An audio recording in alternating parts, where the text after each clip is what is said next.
bacaan kalam ilahi yang akan disampaikan anak kami yaitu Hanif. Kepada beliau kami persilakan.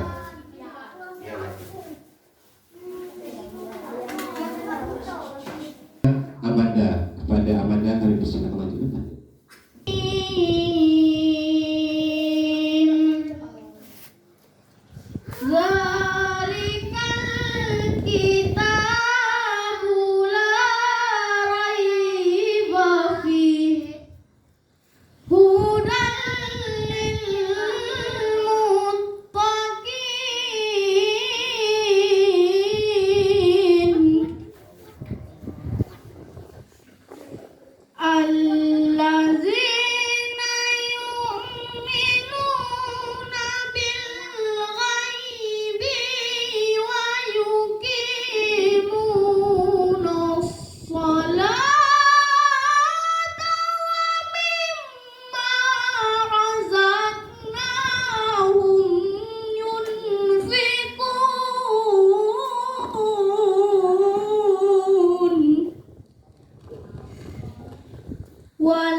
Dengan nama Allah yang Maha Pengasih lagi Maha Penyayang.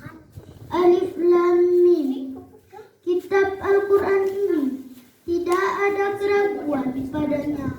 Petunjukkan sebagian rezeki yang kami berikan kepada mereka. dan mereka yang beriman kepada Al-Quran yang diturunkan kepada Muhammad dan kitab-kitab yang telah diturunkan sebelum engkau, dan mereka yakin akan adanya akhirat. Mereka lah yang mendapat petunjuk dari Tuhannya, dan mereka itulah orang-orang yang beruntung. Sesungguhnya orang-orang kafir sama saja bagi mereka. Engkau Muhammad beri peringatan atau tidak engkau beri peringatan, mereka tidak akan beriman. Allah telah menguji hati mereka dan pendengaran mereka. Penglihatan mereka telah tertutup dan mereka akan mendapat azab yang berat. Dan di antara manusia ada yang berkata, kami beriman kepada Allah dan hari akhir, padahal sesungguhnya mereka itu bukanlah orang-orang yang beriman. Mereka menipu Allah dan orang-orang yang beriman, padahal mereka hanyalah menipu diri sendiri tanpa mereka sadari. Dalam hati mereka ada penyakit, lalu Allah menambah penyakitnya itu, dan mereka mendapat azab yang pedih karena mereka berdusta. Dan apabila dikatakan kepada mereka, janganlah berbuat kerusakan di bumi, mereka menjawab, sesungguhnya kami justru orang-orang yang melakukan perbaikan.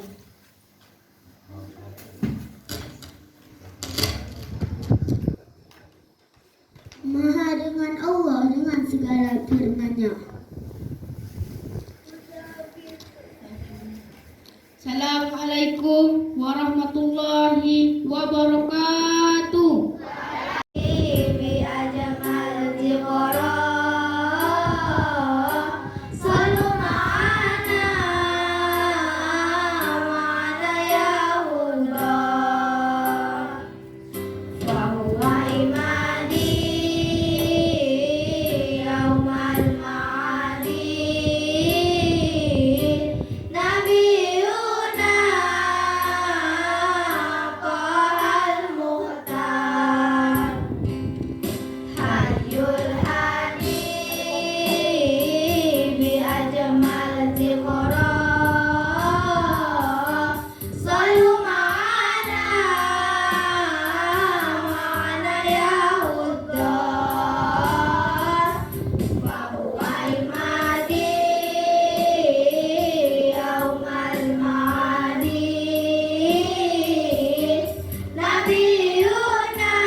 warahmatullahi wabarakatuh.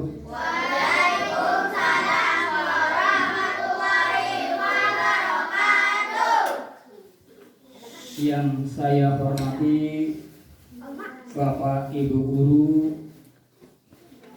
yang saya sayangi dan saya cintai, siswa-siswi EJ 824.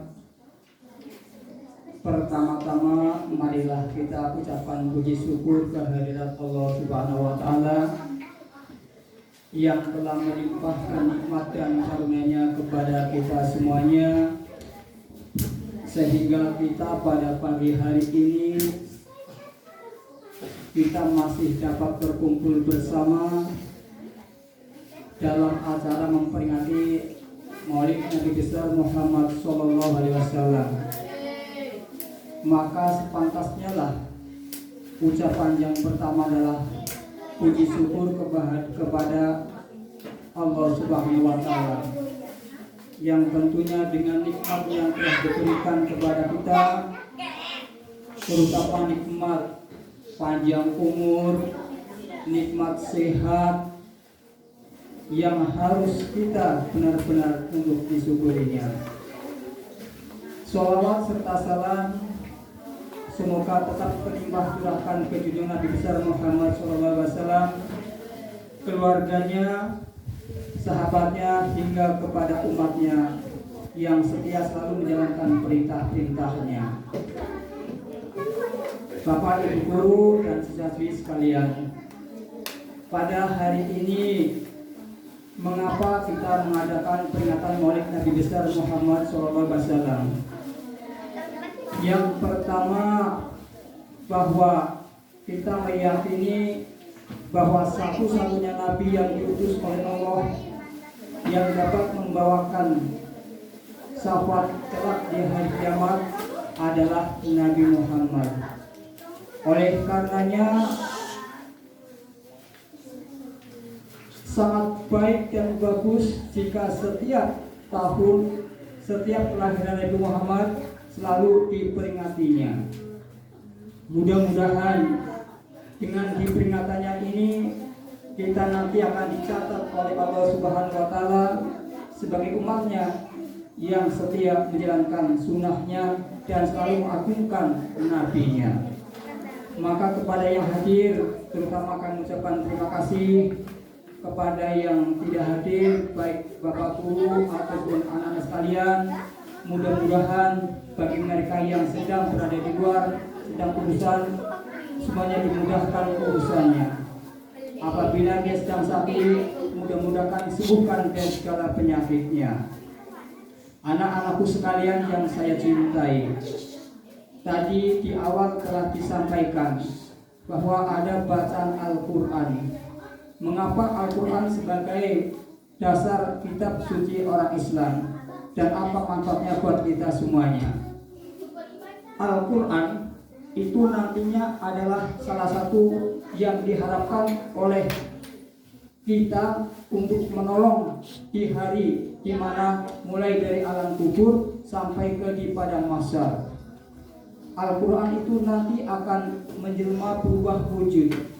Saya pernah mendengarkan ceramah, bahkan membaca khutbah, ketika orang itu mau meninggal dunia, sementara orang tersebut ketika di dunianya ini selalu membaca Al-Quran, maka begitu malaikat Israel yang akan mencabut nyawa orang tersebut, Al-Quran menjelma menjadi orang yang sangat tampan rupawan, sehingga malaikat bingung dari arah mana dia harus mencabutnya.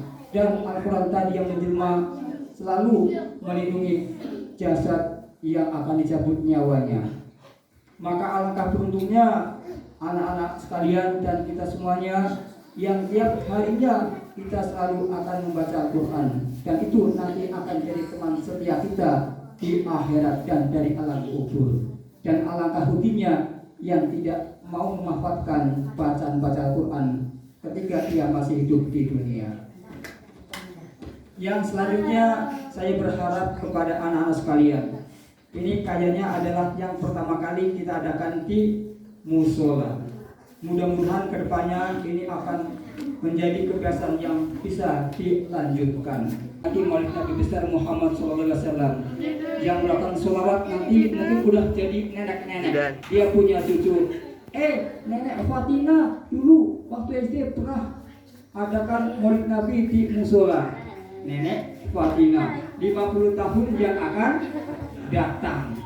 Nah, ini akan jadi bukti bahwa ini neneknya dulu pernah benar-benar mencintai Nabi Muhammad SAW. Dan catatan kalian dari kecil harus sudah rajin belajar dan berdoa agar cita-citanya dapat tercapai. Nanti saya kebetulan hari ini masih dianggap sebagai kepala sekolah. 2 tahun setahun akan datang gantian. Begitu generasi seperti itu. Ya, kalian nantilah akan penggantinya menjadi orang-orang yang punya kekuasaan dan jabatan. Jika kalian sudah terbiasa dengan dari kecil belajar agama, membaca Al-Quran, insya Allah kalian akan selamat di dunia sampai di akhirat nanti.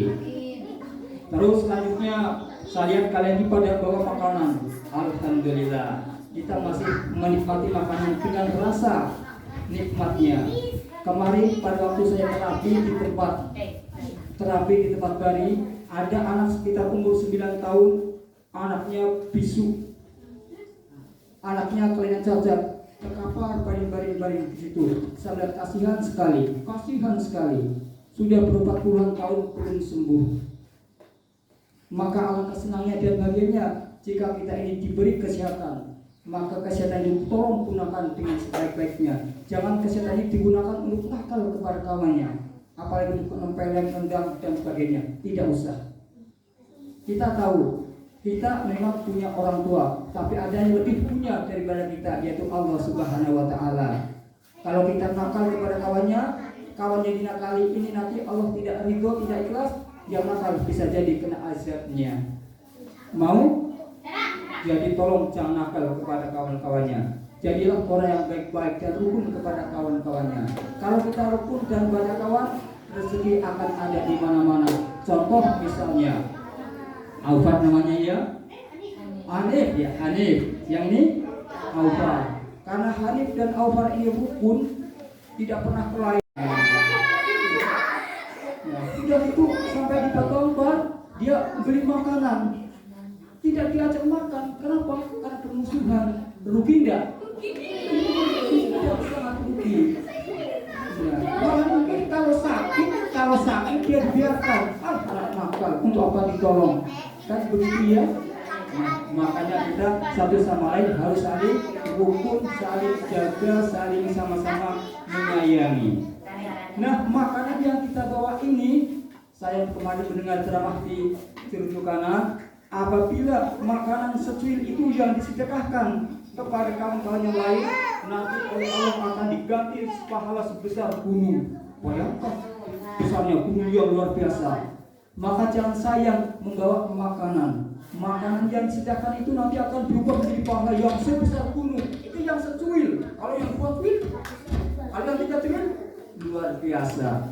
Rupanya sedekah itu adalah hal yang sangat baik sekali. Bahkan mungkin kan ada pernah dikatakan orang yang sudah meninggal dunia itu minta dihidupkan lagi di dunia. Kenapa? Dia ingin minta sedikit saja hidup kembali di dunia untuk bersedekah. Karena nilai sedekah adalah luar biasa. Jadi kepada yang bawa makanan, kami dari Pak Guru dan Ibu Guru ucapkan banyak terima kasih. Kemudian makanan itu menjadi berkah dan barokah, dimakan jadi darah yang halal dan menjadi anak-anak yang tak menjalankan perintah Allah Subhanahu wa Ta'ala. Selanjutnya kepada Bapak Ibu Guru, kami pun tak lupa memberikan support dengan adanya gagasan-gagasan seperti ini. Jadi kami selaku, ya anggaplah orang yang dipercaya lawatan di sini tidak bisa berbuat banyak tentunya kalau tidak ada dukungan dari kawan-kawan guru sekalian.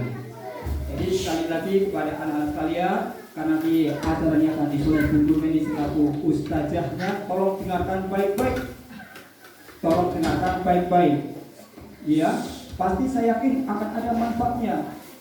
Setiap yang baik pasti akan ada manfaatnya. memang sekarang mungkin belum terasa, tapi nanti suatu waktu yang akan datang, oh iya benar kata Pak Guru dan Ibu Guru, walaupun dia marah tapi memang betul apa yang disampaikan. Jadi sambutan dari saya, kalian anak-anak di 8 ini tetap semangat dan belajar terus dan jangan males-malesan.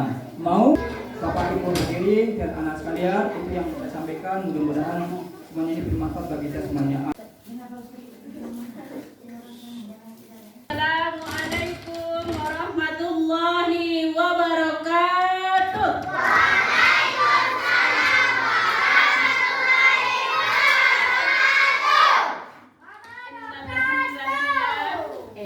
Nahmaduhu wa nasta'inuhu wa nastaghfiruhu wa atubu ilaih wa na'udzu billahi min shururi anfusina wa min sayyiati a'malina.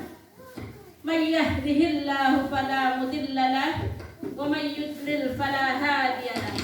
Wa ashhadu an la ilaha illallah wahdahu la syarika lahu wa ashhadu anna Muhammadan abduhu wa rasuluh la nabiyya ba'dah. Puji dan syukur kita haturkan kepada Allah Subhanahu wa taala yang mana pada pagi hari ini kita dikumpulkan di musola kita ini yang insya Allah tempat mulia, majelis ilmu ya. Hari ini kita berkumpul untuk mencari ilmu. Ilmu apa? Ilmu agama, ya kan? Untuk mempelajari tentang kisah-kisah Nabi, ya. Insya Allah Allah curahkan rahmat-rahmatnya di tempat ini. Mudah-mudahan kita diridhai oleh Allah Subhanahu wa taala. Salawat beserta salam semoga selalu Allah limpahkan kepada junjungan kita, panutan kita, Nabi besar Muhammad sallallahu alaihi wasallam beserta keluarganya, sahabatnya tanpa terkecuali dan semua pengikutnya hingga di akhir zaman. Yang terhormat Bapak Kepala Sekolah SDN 8 Batu Ampar beserta Dewan Guru yang hadir, yang Ibu cintai anak-anak Ibu semuanya dari kelas 1 sampai kelas 6. Nah, sebenarnya maulid, apa sih maulid? Apa itu maulid? Hari Nabi Muhammad, hari lahir, kan? Nah, sebenarnya hari lahirnya Nabi tidak dipermasalahkan, pasti hari Senin sudah pasti. Tapi tahunnya benar, tahun gajah. Karena sebelum kelahiran Nabi ada peristiwa ya, Abraham membawa pasukannya ke Mekah dengan pasukan gajah.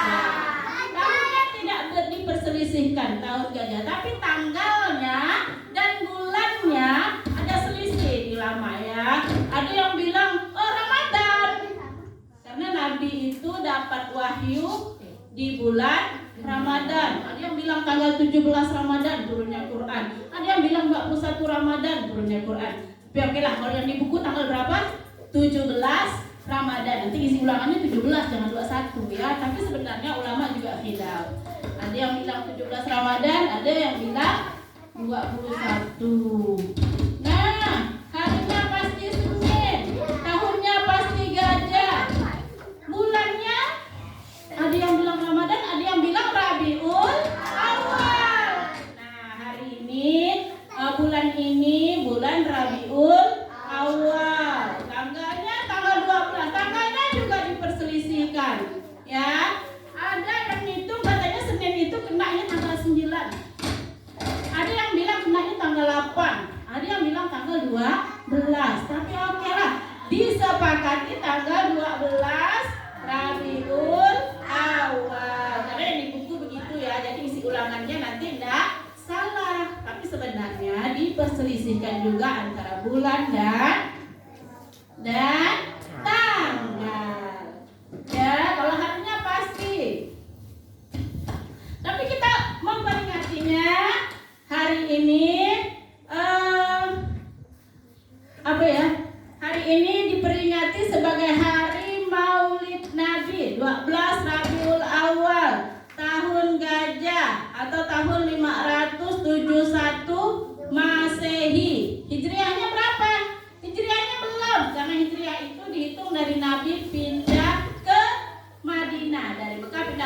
bilang itu 1 Hijriah. Jadi sebelum waktu Nabi lahir belum Hijriah, belum 1 Hijriah, masih 0 ya, masih jauh. Nah, siapa kakeknya Nabi? Abdul Thalib. Nah, kalau mau cerita kisah Nabi ini dari cerita kakeknya Abdul Muthalib, ayahnya Abdullah. Jadi Abdul Muthalib itu punya 10 anak ya. Berapa anaknya yang laki-laki? 10. Termasuklah ayah Nabi Abdullah. Kemudian anak perempuannya 6. Abdul Muthalib itu punya anak 16. Siapa Abdul Muthalib? Pemimpin Mekah. Kakek Rasulullah itu pemimpinnya suku Quraisy. Jadi Mekah itu semuanya Quraisy ya. Semuanya keturunan Quraisy. Nanti baru dibawa Quraisy itu punya anak, punya cucu, punya baru nanti ada Bani Hashim, ada Bani Quraisy, ada banyak ya. Banyak suku-suku dari keturunan Quraisy. Tapi semuanya semekah itu adalah Quraisy. Belum Islam, makanya disebut kafir Quraisy. Ya, Nabi itu sukunya semekah itu sukunya Quraisy. Nah, tapi ayahnya Abdul Muthalib itu namanya Hashim. Jadi Nabi Bani Hashim, ya kan? Ada Bani Abdul Manaf, ada Bani Nas, semuanya itu keturunan Quraisy. Maka Mekah semuanya keturunan Quraisy. Nah, Abdul Muthalib adalah orang yang menemukan Zam-Zam. Apa? Zam-Zam. Tahu cerita Zam-Zam? Air Zam-Zam. Tahu nggak ceritanya? Ceritanya dari Nabi Ibrahim dulu kan. Nabi Ibrahim punya berapa istri? 2. Satu Siti Sarah di Palestina. Ibunya Nabi Ishak. Kemudian Nabi Ibrahim menikah lagi dengan Hajar. Allah suruh Hajar pindah ke Makkah. Jadi istri Nabi Ibrahim yang kedua namanya Hajar. Ibunya Nabi Ismail, ya kan? Hah?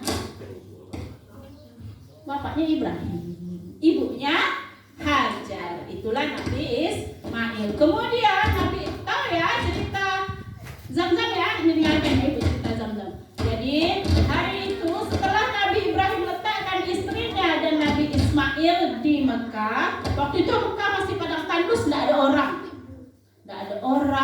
tidak ada tumbuhan, padang tandus, tidak ada air. Makanya Nabi Ibrahim itu dijuluki Khalilullah, kekasih Allah, karena cobaannya itu berkaitan dengan cintanya ya. Khalilullah, kekasih Allah, cintanya ya. Jadi ibunya Nabi Ismail diletakkan dan Ismail diletakkan di Mekah dengan berbekal beberapa kurma. Setelah kurmanya habis, Nabi Ismail menangis, ya kan? Menangis. Ibunya bingung cari air. Siapa nama ibunya? Hajar. Lalu Hajar lari-lari kecil antara Bukit Sofa dan Bukit Marwah cari air. Tengoknya di Sofa ada air, kejar di sana. Tengoknya tidak ada ternyata kan. Terus tengoknya di Bukit Marwah ada, kejar lagi. Lari-lari kecil antara Sofa dan Marwah 7 kali. Itulah diperingati dalam haji. Apa namanya?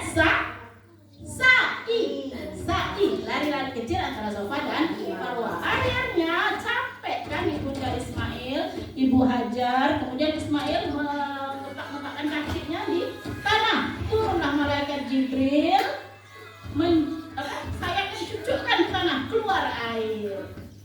Kemudian sama Hajar airnya dikumpulkan, zami, kumpulkan sama. Dia takut airnya menguber, takut banyak keluar kan, jadi dikumpulkan, ditahan. Itulah zam. Nah, setelah itu jadi kolam besar. Kemudian ada orang datang banyak karena ada air ya. Banyak orang di situ di Mekah. Kemudian Nabi Ismail dewasa, punya istri. Nah, setelah Nabi Ismail meninggal, Zam-Zam lama-kelamaan kering. Kenapa? Karena waktu itu sudah jauh dari Islam. Ya, Nabi Ibrahim itu Islam. Jadi jauh dari Islam, orang banyak maksiat, banyak kejahatan terjadi ya, pokoknya macam-macam maksiat terjadi. Lama-lama Zam-Zam itu kering lalu hilang. Tertimbun tanah, tidak nampak lagi. Zam-Zamnya tidak ada bekas. kemudian siapa tadi ibu bilang? Abdul Muthalib, kakeknya Nabi Muhammad sallallahu alaihi wasallam. Dan tadi itu ada yang ngomong Nabi Muhammad sallallahu alaihi wasallam, dan ada yang tahu. Gimana jawabnya? Nabi Muhammad sallallahu alaihi wasallam. Iya, ibu malu kemarin di masjid. Masa kan tidak ada satu pun yang jawab berapa kali disebut Nabi Muhammad sallallahu alaihi wasallam. Allahumma sholli. Seharusnya begitu, setiap ada orang menyebut Nabi Muhammad, menyebut nama Nabi, kita sambut dengan Allahumma sholli alaihi. Jangan teriak aja, tidak apa-apa, karena disebutkan bahwa orang yang pelit adalah orang yang tidak mau menjawab ketika nama Nabi disebutkan. Allahumma sholli ala Muhammad. Allahumma sholli alaihi. Allahumma sholli ala Muhammad. Itu Nabi Muhammad sallallahu alaihi wasallam. Allahumma sholli alaihi. Itu disambut ya, dijawab. Jadi berikutnya Abdul Muthalib. Jadi Abdul Muthalib itu dapat mimpi. Abdul Muthalib, apa kok gali-gali itu mana adiknya dah? Kan? Diam ya, Abdul Muthalib kan? Terus gali. Abdul Muthalib ini orang terkenal ya, orang hebat, pemimpin Quraisy. Akhirnya digali terus. Karena tadi dia sudah diberitahu oleh Allah lewat mimpi, ketemulah air Zam-Zam ya. Orang mengaku, Abdul Muthalib, aku kan keturunan Ismail kan? Karena satu Mekah tadi Quraisy, satu Mekah tadi keturunan Nabi Ismail, ya kan? Cuma ke bawah nanti lain kakek kan? Ya. Abdul Muthalib, aku ini keturunan Ismail enggak? Berarti Zam-Zam itu punya aku enggak? Kata teman-temannya. Enak ya, aku yang gali, aku yang dapat, punya aku, kata Abdul Muthalib. Akhirnya mereka bersepakat untuk punya Abdul Muthalib. Nah, jadi Abdul Muthalib itu orang hebat. Para nabi itu pasti keturunan orang hebat. Pemimpin Mekah, penjaga Ka'bah, ya, penemu Zam-Zam.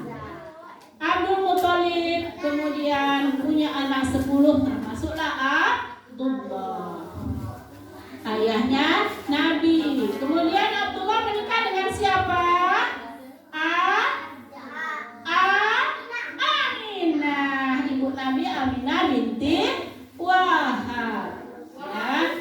Jadi kemudian menikah Abdullah dan Aminah, lahirlah Nabi Muhammad sallallahu alaihi wasallam.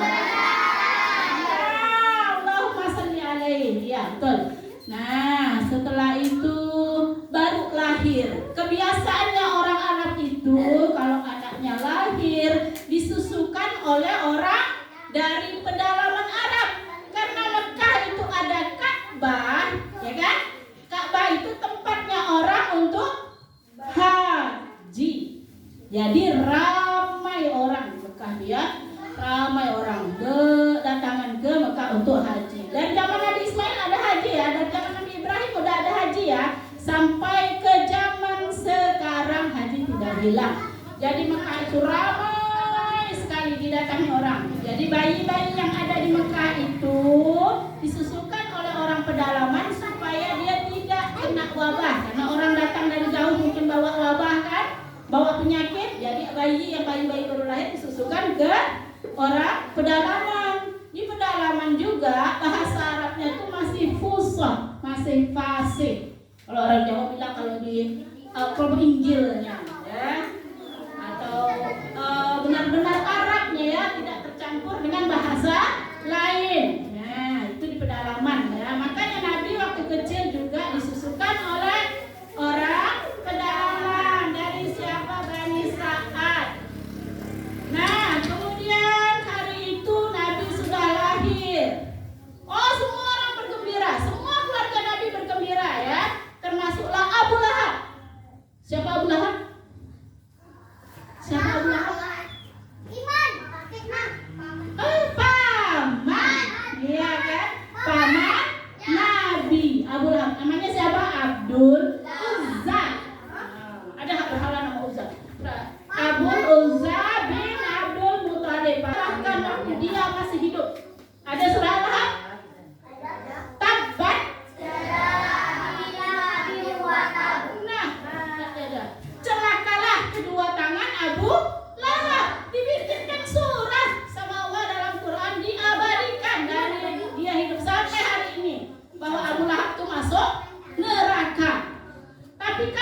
hari Senin, hari itu hari lahirnya Nabi Muhammad, dia gembira sekali, langsung dia memerdekakan budak satu orang. Allah ringankan azabnya di neraka, di alam kubur Allah ringankan azabnya setiap hari Senin.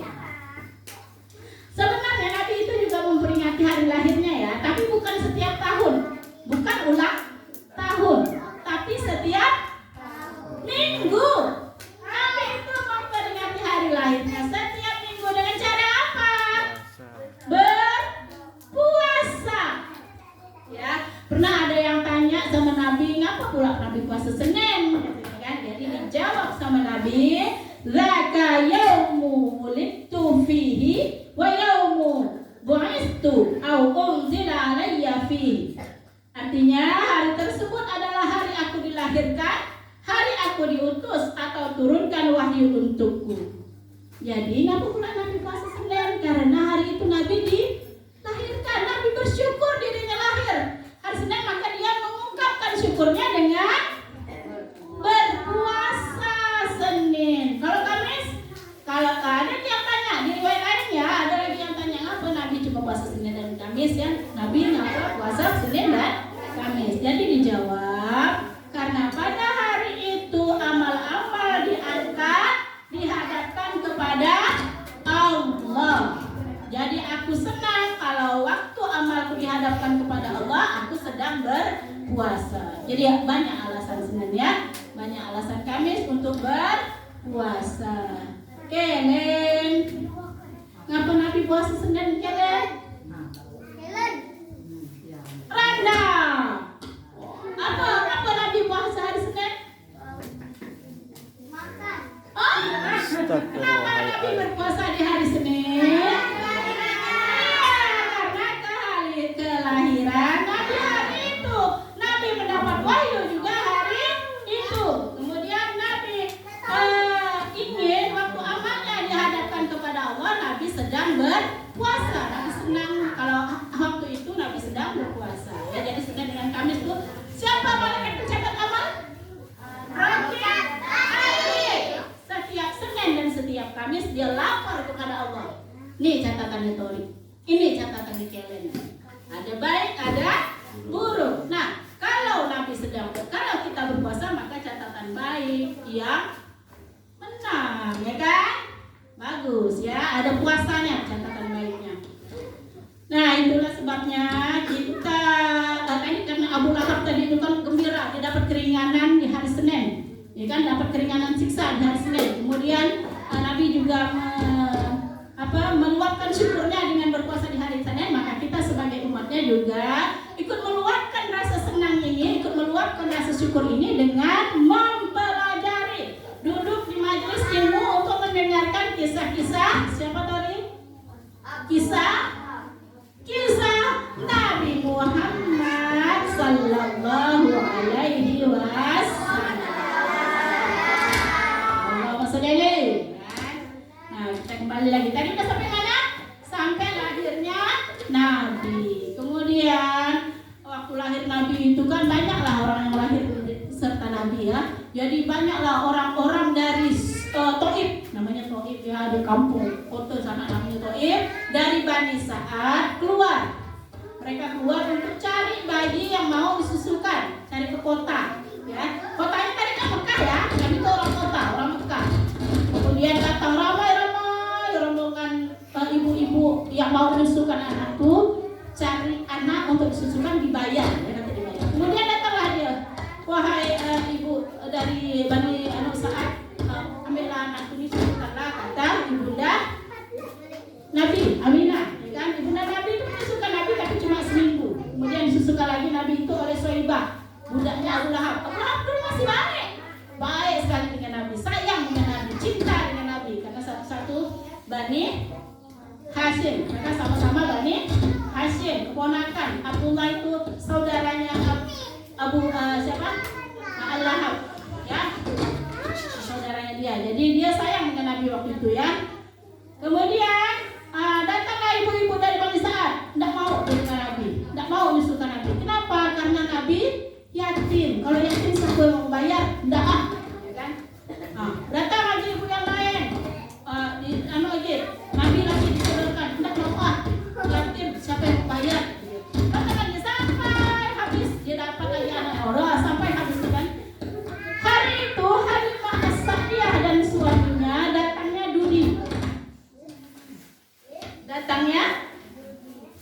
terakhir. Kenapa? Karena untanya, keledainya jalannya lambat dan sangat kurus.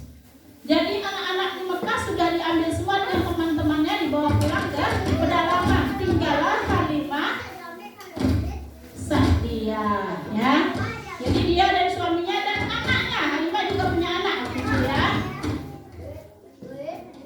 Yang berbaju biru. Nah, jadi waktu itu Halimah Sa'diyah datang. Terakhir tinggallah Nabi Muhammad. Tak ada bayi yang lain yang mau disusukan, tinggal Nabi Muhammad. Tapi Nabi Muhammad yatim, bapaknya tidak ada. Ya udahlah kata Halimah, daripada balik tidak ada apa-apa, apalah bawa anak ini, katanya kan. Kata suaminya, tidak apa-apa Halimah, mungkin ini ada keberkahannya. Jadi Halimah Sa'diyah langsung menyusukan anaknya. Tadinya susunya itu sedikit, ya, sedikit. Anaknya itu tak mau tidur karena sudah kenyang. Anaknya Halimah, karena Halimah juga punya anak, ya. Nah, kemudian setelah menyusukan Nabi itu tidur pula sampai kenyang. Itu. Kemudian anaknya juga disusukan lagi sampai kenyang. Untung banyak air susunya. Nah, lalu dibawa pulang. Waktu pulang, dia heran, kok untanya keledainya jadi larinya cepat, waktu pergi kok lambat, ya? Kenapa? Karena Nabi Muhammad bawa berkah. Terakhir dah Halimah, ya, tidak ada lagi orang, dah dibawalah ke pedalaman, dibawa ke pedalaman Bani Sa'ad di Taif. Jadi di kampung Nabi taruh di kampung. Semua Bani Mekah seperti itu, ya, orang-orang kaya, ya. Karena tadi itu di kota Mekah kenapa ramai? Takut banyak wabah, banyak penyakit. Orang dari luar-luar semua datang ke Ka'bah. Itu sebabnya kali Abraha datang mau menghancurkan Ka'bah. Kenapa? Karena iri dengan Ka'bah. Abraha bikin gereja besar di Yaman. Banyak gerejanya, tapi sepi, tak ada yang datang. Kenapa tak Ka'bah itu kecil, banyak orang datang? Ramai tak Ka'bah? Ramai tak Mekah? Sampai hari ini, ya. Haji setiap tahun, umroh setiap tahun, ya. Tidak pernah sepi. Itu sebabnya Abraha iri, benci dengan Ka'bah, mau dihancurkan. Dia bikin gereja yang besar di Yaman, tak ada yang datang. Yang datang cuma dia yang sepi, ya. Maka Abraha bawa pasukannya tadi itu ke Ka'bah, mau menghancurkan Ka'bah. Tapi tidak bisa karena Allah yang menghalangi. Dengan apa? Oh, pintar, dengan burung ababil. Allah keluarkan burung ababil dari langit, bawa tanah yang terbakar, yang panas, jatuhkan dari atas, barulah dia seperti daun yang dimakan ulat. Lubang-lubang kepalanya, jatuhkan tanah. Lubang-lubang kepalanya, gajahnya lubang-lubang, ya. Tidak sampai ke Ka'bah, dia mati konyol, ya kan? Ya enggak? Karena siapa yang menjaga Ka'bah? Allah. Nah, kita kembali lagi tadi sampai mana, ya? Sampai di Bani Sa'ad. Jadi Nabi dibawa ke pedalaman, disusukan oleh siapa ibu susuannya? Halimatus Sa'diyah, ya. Halimatus Sa'diyah disusukanlah sampai usia 2 tahun. Waktu dengan Halimatus Sa'diyah, Halimah ini pertama sebelum memelihara Nabi, sebelum merawat Nabi, sebelum menyusukan Nabi pun tanya kurus-kurus, keledai itu kurus-kurus, miskin. Tapi setelah datang Nabi dia jadi gemuk-gemuk binatang apa? Hewan peliharaannya. Kudanya gemuk, ya untanya gemuk-gemuk, keledainya gemuk-gemuk, ya. Dia sayang dengan Nabi Muhammad karena dia yakin Nabi Muhammad bawa keberkahan. Jadi dia tidak mau membandingkannya dengan Aminah. Tapi dia tahu ini bukan anak dia, dibawanya lah balik ke Mekah setelah 2 tahun. Karena menyusui itu hanya 2 tahun. Dibawa balik ke rumah Aminah. Wahai Ibu Aminah, saya kembalikan anaknya kepada engkau. Cuma ada dia, dia cari alasan supaya dia bisa bawa lagi pada Nabi Muhammad. Iya.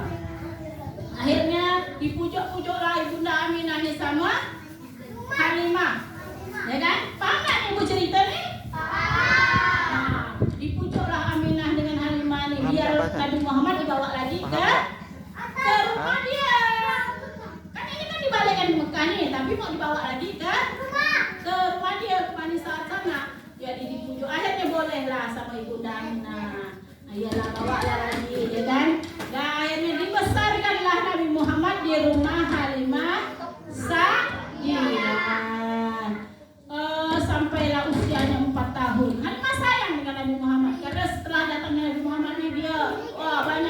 berkah keberkahan ya. Dia senang, dia damai, keluarganya makmur ya. Nah, saat itu usia Nabi 4 tahun. Ada riwayat yang bilang beliau sedang dengan teman-temannya sedang main 4 tahun ya. Main-main kejar-kejaran. Kemudian datanglah 2 malaikat. Ya, Umpah. Berapa malaikat yang datang? Berapa yang main? Ini riwayat lain ya. Ada 2 malaikat datang. Oh, itu ke Muhammad ya, satunya kan. Akhirnya ditangkaplah Nabi Muhammad, dibaringkan, dibelah dadanya, diambil jantungnya, dibelah lagi jantungnya, dibuang kotoran hitamnya. Itu tempatnya setan. Kemudian dijahit lagi, dikasih es, pokoknya dijahit lagi, dimasukkan lagi ke dalam dadanya, dicuci, dijahit lagi dadanya. Nah, kawan-kawannya takut lihatnya, ya. Ada yang bilang, lain yang bilang Jibril yang datang ditangkap Nabi Muhammad, dibaringkan, dibelah dadanya, kemudian diambil jantungnya, dibelah lagi jantungnya, dibuang bagian yang hitamnya, dijahit lagi, dimasukkan lagi, kemudian dijahit lagi dadanya, dibersihkan, dijahit lagi dadanya. Di usia 4 tahun. Kemudian kawan-kawannya takut, ya kan? Ada yang bilang Nabi sendiri, ada yang bilang kawan-kawannya yang melihat. Nah, kemudian setelah itu dengarlah Halimah Sa'diyah. Kata Halimah, takut dia. Takut tak? Takut mati anak orang dia kan. Nanti kalau anak orang mati dia disalahkan kan sama ibunya kan. Anak Halimah bukan Nabi Muhammad. Tinggal sendiri lagi Nabi Muhammad. Siapa yang mengasuhnya? Ya, tinggallah paman-pamannya. Paman-pamannya tadi banyak ya kan. Ada 10, bibinya ada 6. Ya, yang dari ayah. Nah, ya akhirnya, tapi yang paling sayang dengan dia Abdul Muthalib, karena Abu Thalib ya, pamannya yang mengasuh dia. Abdul Muthalib itu punya 10 anak dari 4 istri. Ibunya Nabi Muhammad sama Abu Thalib itu satu ayah satu ibu. Nah, makanya itulah kenapa anak Abu Thalib itu sangat sayang kepada Nabi, karena benar-benar keponakan dia ya, dari satu ayah dan satu ibu. Jadi diasuhlah Nabi Muhammad dengan Abu Thalib. Abu Thalib anak Abdul Muthalib yang miskin, ya. Abu Thalib itu miskin, tidak kaya Abu Lahab kaya, ya. Kalau Abu Thalib miskin, tapi Abu Thalib yang mengasuh Nabi, ya. Setelah itu umur 12 tahun, Abu Thalib berdagang ya, juga berdagang ke negeri Syam. Kembali lagi nanti kalau muslimin berdagang lagi ya. Nah, beranda. Nah, jadi waktu umur 12 tahun Nabi Muhammad diajak oleh Abu Thalib pamannya pergi berdagang ke negeri Syam. Sampai di perjalanan dia lewat ya, belum sampai ke Syam ya, di tengah-tengah jalan dia lewat sebuah gereja. Gereja itu ada pendetanya namanya pendeta Bukhaira ya, ya. Nah, pendeta itu nengok biasa banyak mangga kafilah-kafilah dagang yang lewat dari Mekah kan ke Syam, tapi lainlah rasanya yang ini nih, kata Bukhaira ya. Diundanglah makan kafilah dagangnya Abu Thalib tadi ya kan. Diundang kafilah, tahu enggak kafilah? Kafilah itu rombongan ya, rombongannya Abu Thalib itu diundang datang, dikasih makan. Karena Bukhaira ini pendeta yang tahu bahwa nanti akan ada nabi yang datang, ciri-cirinya begini. Tahu Bukhaira ya. Jadi Bukhaira ini curiga, oh ini kali nabinya nih, cuma masih kecil gitu ya. Jadi diajaklah makan, ya.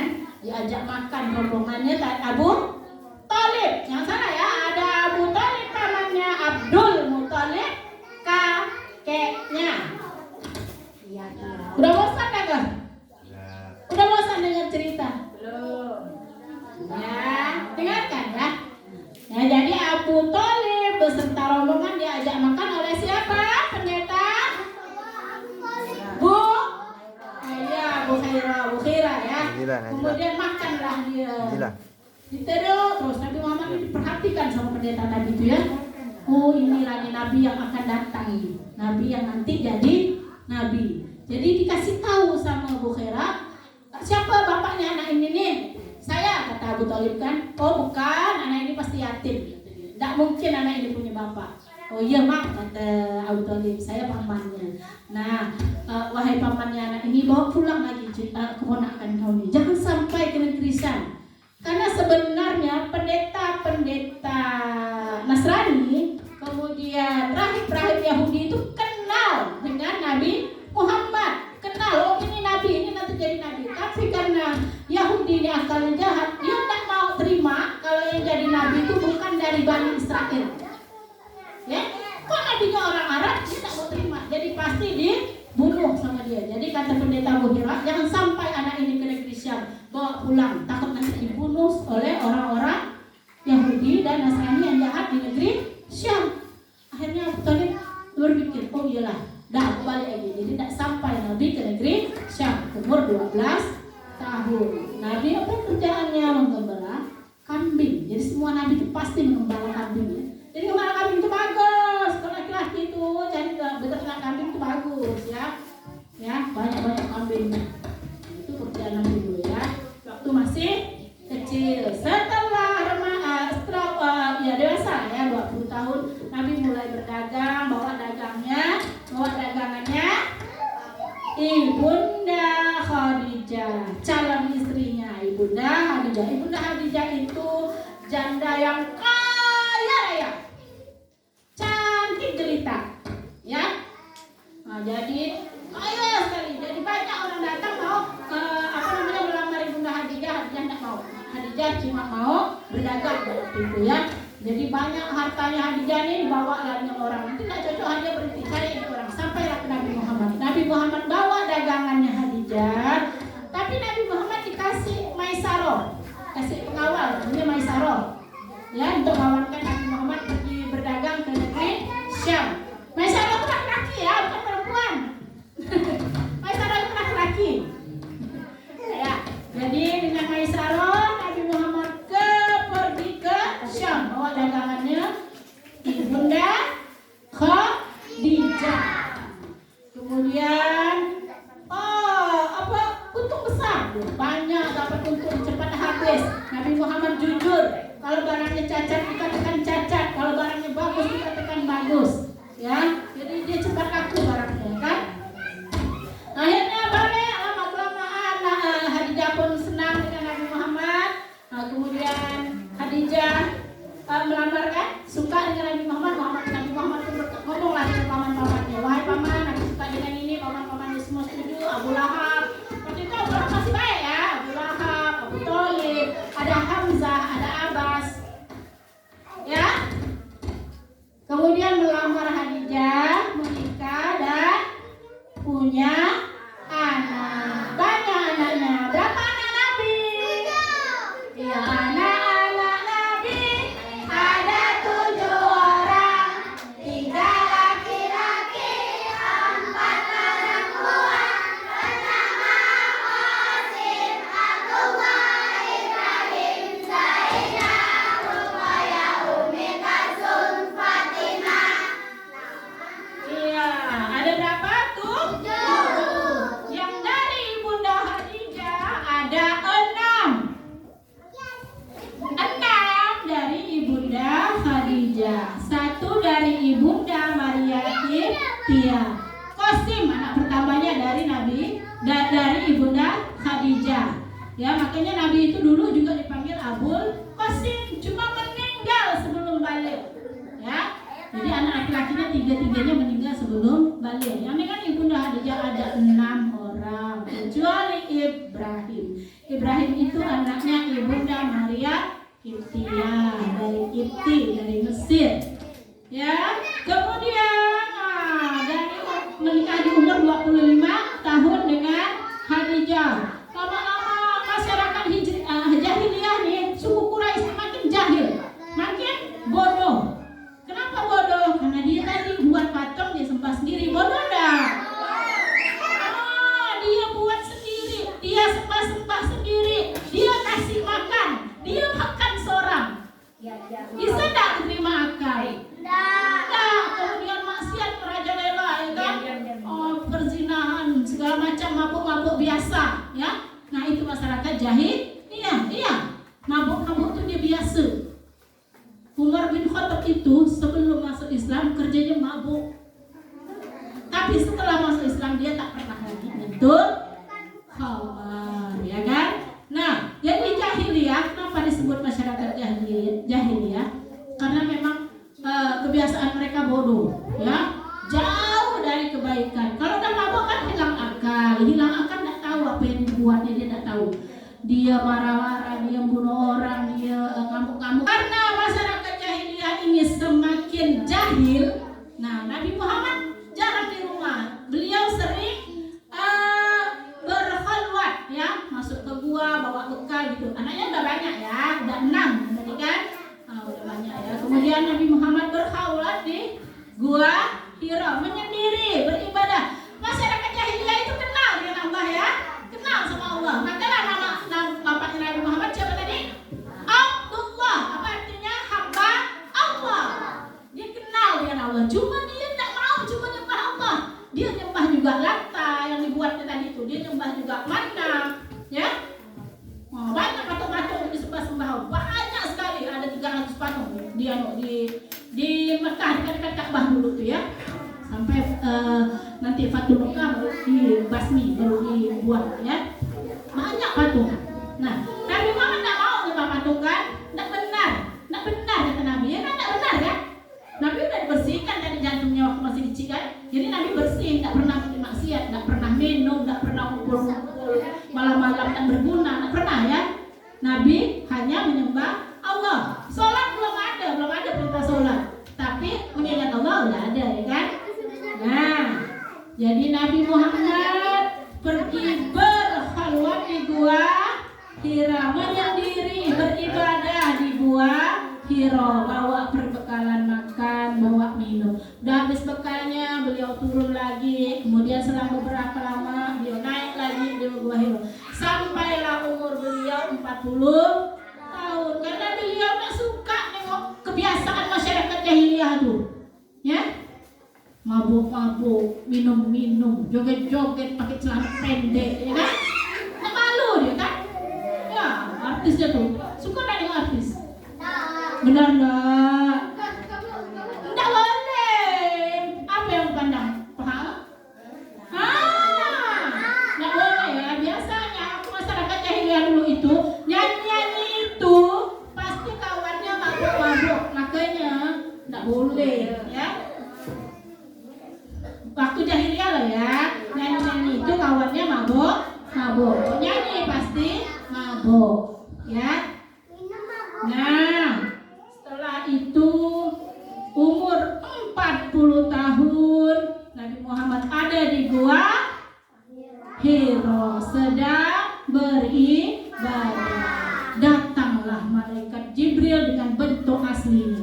Nabi Muhammad ketakutan. Ibu tak tahu ya macam mana bentuk asli malaikat Jibril, ya? Ibu pernah gambarkan, ibu tak tahu kan, ibu tak tahu bentuk aslinya. Ya, jadi datang malaikat Jibril. Iqra, malaikat Jibril kan? Aku tak bisa baca, kata Nabi. Iqra itu bahasa Arabnya bacalah, ya. Jadi malaikat Jibril bilang sama Nabi, Iqra. Saya tak bisa baca, kata Nabi kan. Dipeluk sama malaikat Jibril sampai Nabi Muhammad bayar nafas. Terus dilepaskan lagi. Iqra, kata malaikat Jibril. Aku tak bisa baca, kata Nabi. Dipeluk lagi sampai Nabi kesakitan kan. Lepaskan lagi. Iqra, aku tak bisa baca, kata Nabi kan. Terus masih lagi dipeluk lagi sampai dilepaskan lagi. Terus itu baru dia baca ayat 1 sampai 5. Coba siapa yang hafal? Iqra. Ya Rabbika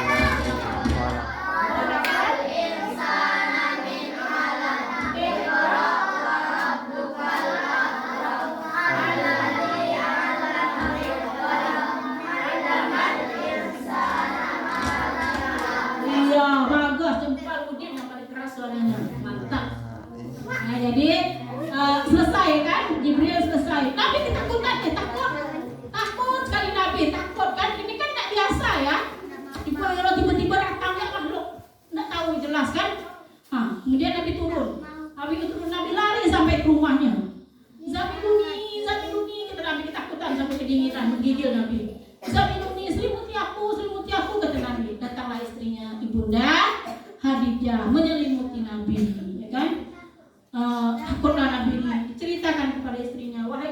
aku melihat ini gitu ya kan. Kemudian dia membacakan, langsung hafal kan dia, langsung hafal. Iqra bismi rabbikal ladzi. Iya, sampai ayat ke. Nah, kenapa ini, kenapa kan? Jadi kata istrinya, kenapa? Tidak mungkin ya suamiku kata dia kan, tidak mungkin Allah akan mencelakaimu kata dia kan, karena engkau adalah orang yang menyambung tali silaturahim, berbuat baik kepada tetangga, ya kan, tidak pernah jahat kata istrinya. Ya, jadi istrinya menyejukkan hati Nabi. Tapi istrinya punya, Ibunda Khadijah itu punya sepupu ya, namanya, ibu tengok catatan, punya sepupu, namanya Waraqah bin Naufal. Namanya Waraqah bin Naufal. Waraqah ini orang pintar ya, dia pendeta Nasrani. Jadi Nabi Isa itu kan turun duluan sebelum Nabi Muhammad. Nabi Isa itu membawa Injil pun Islam ya. Isinya juga Islam. Nah, Waraqah ini paham bahasa Ibrani. Jadi dia bisa juga membaca kitab Taurat. Siapa yang bawa kitab Taurat? Nabi Musa. Nabi Musa bawa Taurat, Nabi Daud bawa Zabur, Nabi Isa bawa Injil, Nabi Muhammad bawa Al-Qur'an. Ya, jadi Waraqah ini adalah sepupunya Khadijah binti Khuwailid, istri Nabi.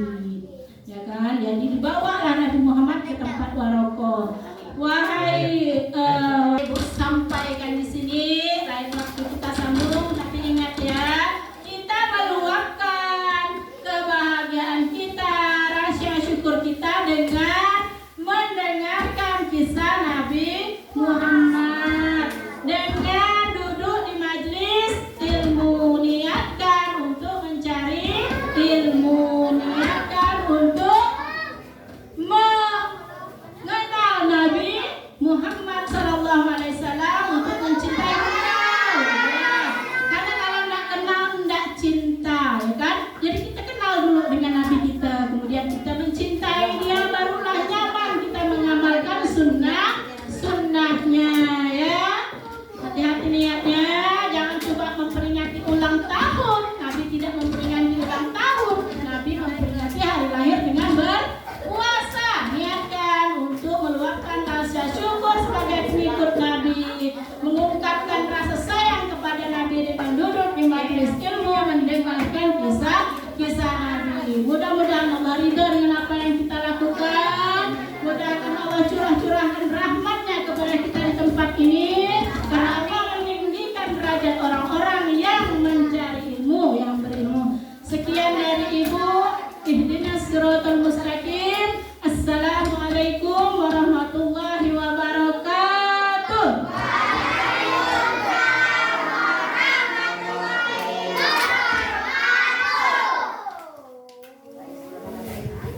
Mari kita membaca doa sebelum kita menutupi acara kita pada pagi hari ini. A'udzubillahi minasyaitonirrajim. Bismillahirrahmanirrahim. Alhamdulillahirabbil alamin. Wassalatu wassalamu ala asyrofil anbiya'i wal mursalin. Sayyidina ya Maulana Muhammad wa ala alihi washabihi wasallim ajma'in. Allahumma inna nas'aluka kasratan fid dini wa dunya wal akhirah, wa afiatan fil jasad, wa afiatan fil ilmi, wa afiatan fil yaqin, wa rahmatan fil maut, wa rahmatan fil maut, wa maghfiratan fil maut. Allahumma hayina ya Allah fi saqatil maut wa najina Rabbana tibubana wa hablana min innaka antal wahhab. Rabbana atina fid dunya hasanah wa fil akhirati hasanah wa qina adzabannar. Allahumma ighfir lana dzunubana wa liwalidayya wa rahmaka kama rabbayana shaghira wa lil muslimina wal muslimat والمؤمنين والمؤمنات الأحياء منهم والأموات والتابع بيننا وبينهم بالخير رب اغفر وارحم طاهر رحيم ولا حول ولا قوة إلا بالله العلي العظيم اللهم بحق الفاتحة وشر الفاتحة يا فرج حميد أسفارا يا من يعبده ويغفر ويرحم ويغفر ويرحم ويدفع بلاء يا الله ويدفع بلاء يا رحمن ويدفع بلاء يا رحيم وصلى الله على سيدنا محمد وعلى آله وصحبه وسلم أجمعين سبحانك اللهم وتحيته فيها السلام وآخر دعواهم أن الحمد لله رب العالمين اللهم صل على سيدنا يا مولانا محمد. Assalamualaikum warahmatullahi wabarakatuh. Anak sekalian, akhir kata wabillahi taufiq wal hidayah. Assalamualaikum warahmatullahi wabarakatuh.